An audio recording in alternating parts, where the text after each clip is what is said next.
Hey YouTube, Coppersan here. It has been 8 long years since Neo Tokyo has been closed, but finally this content is coming back to MapleStory this summer. Well, back to MapleStory Japan. Because JMS just released a trailer for this new content. So today we're gonna take a look at what we know and what we can expect of the new Neo Tokyo.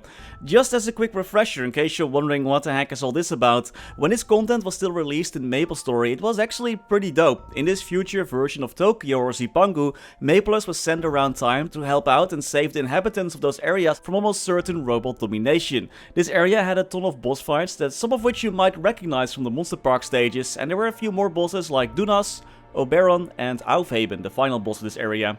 All those bosses were quite challenging back then. Even getting into Neo Tokyo was already quite a tough battle. You had to fight this mysterious future Balrog that was hella tanky. Once Maples fought through all these bosses, completed the quest and even completed a few in-between jump quests, they were able to fight the final boss of this area, Aufheben. While this boss wasn't super crazy with skills like we see nowadays, it had plenty of HP and some annoying damage deflection skills. Back then the boss fights were so much simpler, man. This boss would also drop the final reward that you could get in this area, the Aufheben Circlet. In MapleStory Global and MapleStory Korea there actually was a different version of Neo Tokyo called Neo City.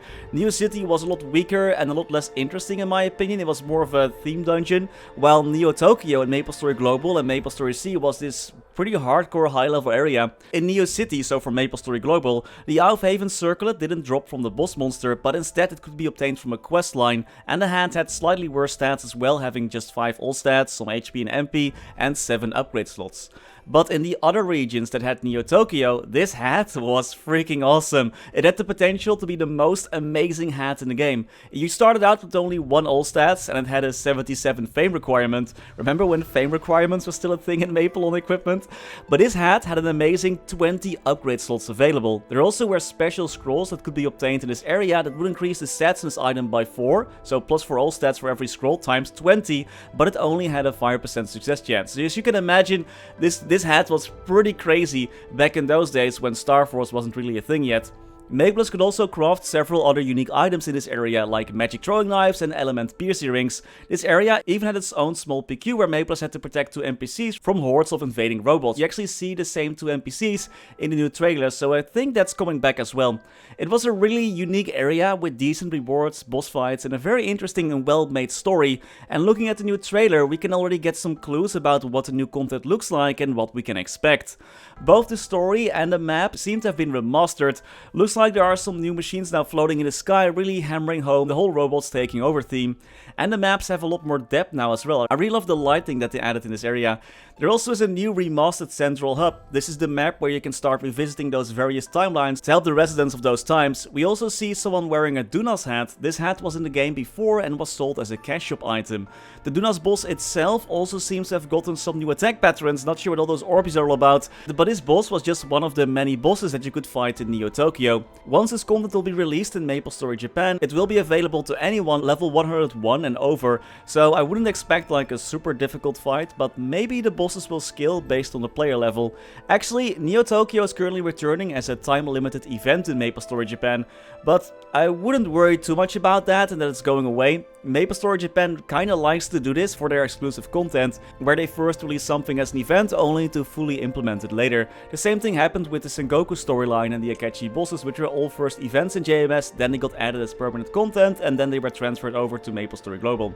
The final boss in this area, Aufheben, also seems to have gotten some new attack patterns and animations. This fight looks really cool and almost reality breaking. Also, when we slow stuff down, we see that in this phase, everyone seems to have this green shield orb thingy. Plus Arcane over here seems to have a counter as well, so maybe there'll be something like Akechi who also has a counter, and once the counter fills up to 50, the boss unleashes a full map instant kill attack, and maybe that's something similar going on right here as well. But it's kinda hard to tell what's going on during the final phase of this fight.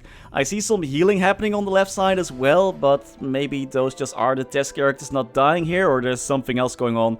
Honestly, no clue. So far, we've gotten most of the JMS content in MapleStory Global as well, like Kana, Hayato, all the Sengoku content. So it's okay to be hopeful that this content might be coming to MapleStory Global as well. Perhaps as part of the winter update, because the timeline up until October that was shared by Nexon earlier did not yet include anything about Neo Tokyo, but who knows, things might change. What do you think about the return of this area after 8 years, and what are your hopes for Neo Tokyo? Let me know in the comments, and also here is the full trailer for everyone to enjoy.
And that's all for today. I hope you enjoyed, and as always, many thanks to our members for making these videos possible.